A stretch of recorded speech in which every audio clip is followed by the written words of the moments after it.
네, 이번 순서는 알파 플러스 시간입니다. 네, 성공적인 투자를 만드는 알파를 찾는 시간입니다. 오늘은 박영호 주식창 고수와 함께 하겠습니다. 안녕하십니까? 네, 안녕하세요. 네, 먼저 이재용 부회장의 그 가석방 사면에 대해서 말씀드리기 전에 말씀드리기 전에 오늘 엄청나게 사실은 좀 이상한 이상하다고 표현할 수 있나요? 어쨌든 그런 리포트가 하나 나왔습니다.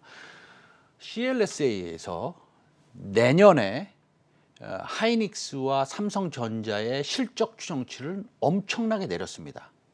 얼마나 내렸냐? 제가 숫자를 제대로 기억이 되는지 모르겠는데 삼성전자는 한 26%인가요? 내렸고요. 예. 제 기억이 맞네요. SK 하이닉스는 52% 실적을 하향했습니다. 내년입니다. 네. 그러면 이런 종합 반도체 업체가 D램의 사이클이 꺾여진다고 한다면 알 수는 없죠. CLSA에서 주장하는 것뿐일 뿐이죠. 그렇다면 그럼에도 불구하고 소재하고 장비주는 투자가 많이 되기 때문에 오히려 더 좋아질 수도 있을 것 같은데 그거에 대해서 어떻게 생각하십니까? 일단은 CLS에 대해서 그 리포트에 대해서 말씀드리면 네. 그 친구들은 맞춘 적이 별로 없어요. 그렇죠. 네. 네, 맞춘 적 그래서 별로 안 없습니다. 믿으셔도 됩니다. 네, 네. 네, 그리고 제가 네. 말씀드리는 거는 네. 지금 그 산업화가 극명하게 지금 그 선진화되면서 뭐 인공지능, 자율주행 뭐 이건 눈에 보이지 않습니까? 네. 우리가 메타버스도 눈에 보이는데 이게 반도체가 없으면 다 무용지물입니다. 그래서 우리가 얘기하는 뭐 삼성전자의 메모리 반도체하고 낸드 플래시 그 수요가 줄어들 수도 있다라고 하는데 시스템 반도체가 메모리 반도체가 없으면 돌아갈 수 있을까요? 불가능합니다.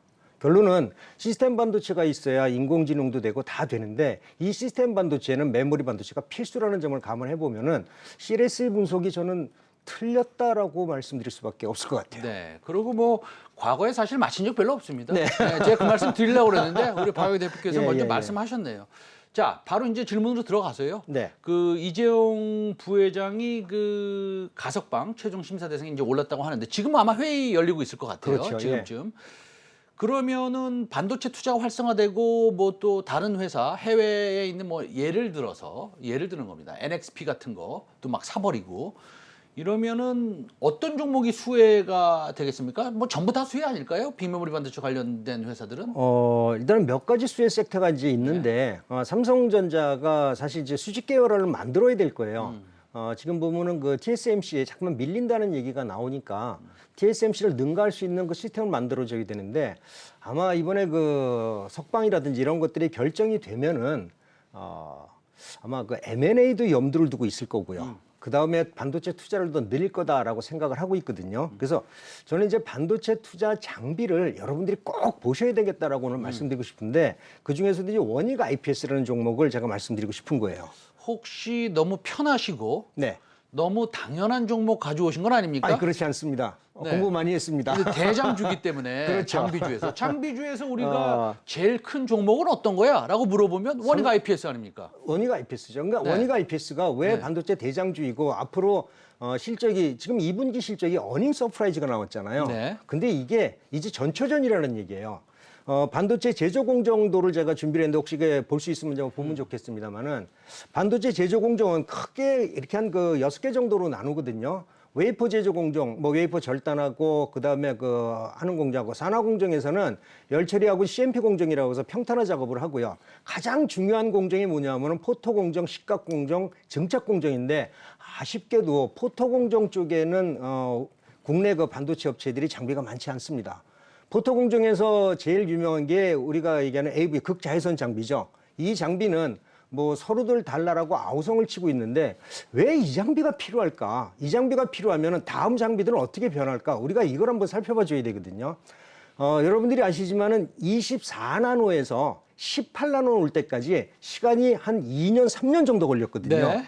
그런데 최근 들어서 2나노, 4나노, 1나노 얘기하는데 1년밖에 안 걸립니다. 이유가 뭘까요? 그동안에 그렇게 그 미세원폭을 만들기 위해서 고생을 했었는데 지금은 10나노에서 금방 2나노로 내려오는데 1년밖에 안 걸리거든요. 무의 그 법칙이 완전히 무너져 버리는 거죠. 이유가 뭐냐면 바로 EUV 장비 때문에 그렇습니다. 아하. 이후에 지금 우리가 보통 얘기하는 회로 선폭을 얘기하는 우리가 이제 포토 공정인데 이전에는 블랭크 마스크라고 있죠. 포토 마스크. 네. 포토 마스크 위에서 빛을 쬐어서 그 사이로 해서 빛을 감광을 시켰는데 이게 한계가 있는 거예요. 너무나 가는 선폭을 하기에는 빛의 회절이라든지 간섭이라든지 이런 문제가 있어서 미세 선폭을 하기가 굉장히 어려웠는데 이 AUV 장비는 완전히 다른 시스템입니다. 네, 네덜란드의 그렇죠. ASML이라는 예, 회사가 그렇죠. 단독으로 만드는 거죠.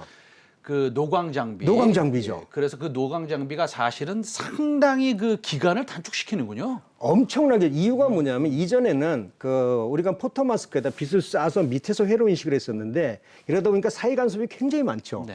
근데 이거는 빛을 반사시켜 가지고서 거기에서 극자외선으로 해서 회로를 인식시키기 때문에 블랭크 마스크, 포토 마스크에 대한 사이 간섭이 없어지게 되니까 미세 선폭을 굉장히 아주 작게 굉장히 빠르게 만들 수 있는 거죠.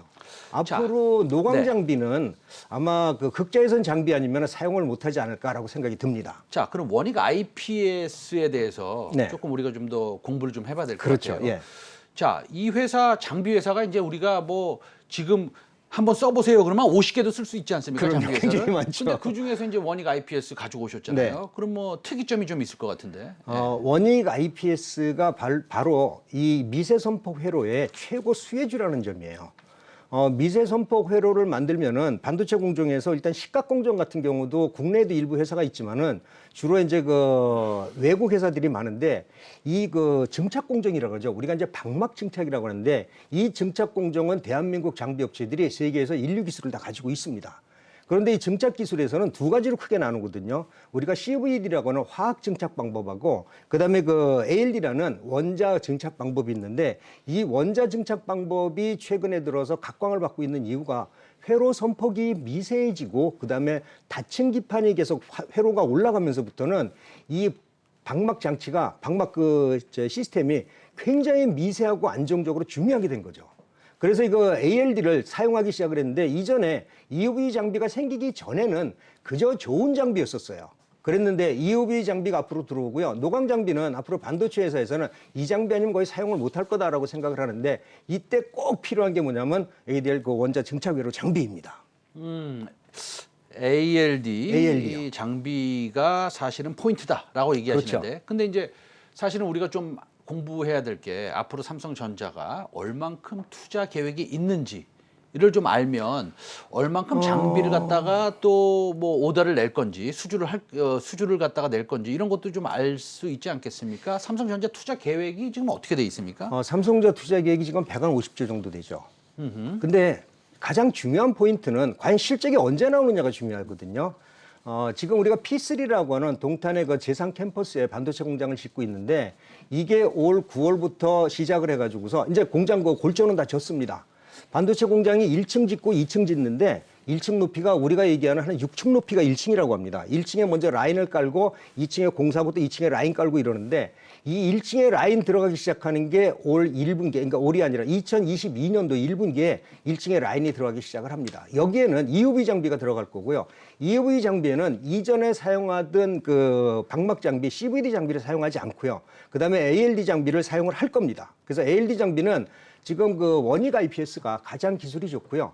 또 ALD 장비뿐만이 아니라 삼성전자의 반도체 장비 중에서 대부분의 납품을 원익 IPS가 하고 있는 거죠. 전체 매출이 한 80% 정도가 삼성전자인데 우리가 매출액 규모나 이런 걸 보더라도 SK 하이닉스보다는 삼성전자가 투자가 훨씬 빠르거든요.